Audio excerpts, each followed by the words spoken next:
Our channel. This is Mike Delarosa with Pivotal Consulting, and today we're going to cover some helpful tips for people managers who are trying to keep their team engaged and productive remotely.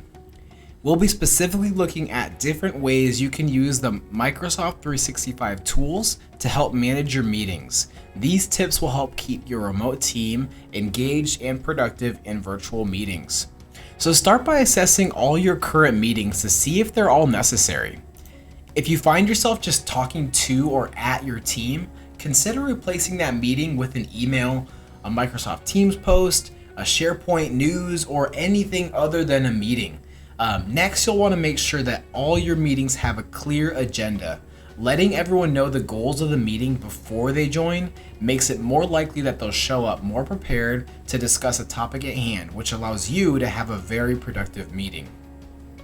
And make sure that your team members are also using their cameras.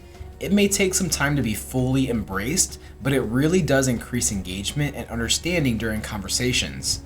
You can even blur your background in Microsoft Teams so no one has to see your messy room behind you. Also, don't forget to subscribe to our channel for more technology insights like this, and hit that like button notification bell to keep up with our videos. This video is the last part in our two-part series that we tied to our corresponding blog that is on our website. If you want to read more about what we are covering here, check out the blog. The link is in the description. Okay, it's also very helpful to record your meetings. If you're using Microsoft Teams, these recordings will automatically be stored in Stream, and everyone in the meeting will have access. If you're still using Skype, just remember to upload the recording to Stream after the meeting. Stream automatically adds transcription and can be replayed at a faster speed, which makes for a really nice and quick way for those who missed the meeting to get caught up in no time. Okay, so let's quickly look at how to enable the meeting recording feature in Microsoft Teams. So you're going to actually do this from inside of a meeting. So I have a meeting here. Let me get this meeting started. To enable the recording feature in your meeting, all you do is actually click on the ellipsis down here for the more actions, and then you just have the button right there to start recording. So you can click on that to start recording your meeting, and then what it's going to do is once you're done with your meeting, and you stop the recording, you go to the conversation, it's going to automatically send the link to that recording in the chat so that everybody who was in that meeting has access to it immediately, which is really great. So you don't even have to worry about sending it to your team. Okay, and then once you're in Stream here, we didn't have any sound in that last video, so I'm going to click on a random video here, and then pause it. Oh, there you go. You pause it here, and then we can actually see here on the right here, you can see the transcription already put in here. So you can have your teammates actually go through and catch up on a meeting very, very quickly without having to even watch the video. You can tell them, when important parts were spoken about, or you can have those notes written down, and then you can send them to the transcripts here so they can see that for themselves.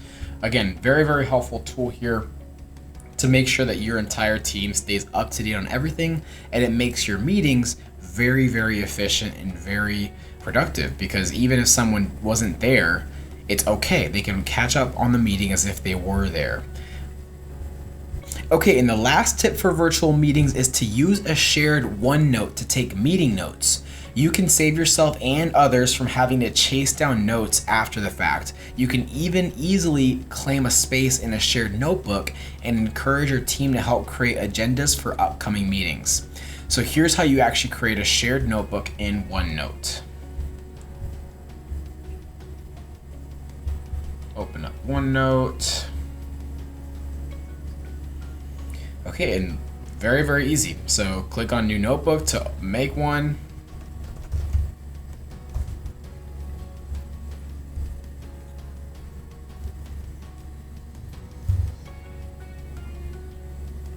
Once you have that notebook created, all you do to share this with your team is click on the share button up here, and then you can just type in the names of the people who you want to have access to this shared notebook. That is how you add them so that you can share. And then again, everyone can see the shared OneNote. So now that everyone has access to this, let's say you have a weekly stand-up. Now you can create a page for the meeting in advance and have everybody on the team contribute to the agenda before the meeting. During the meeting, you can have someone take meeting notes and everyone will automatically have access to the notes.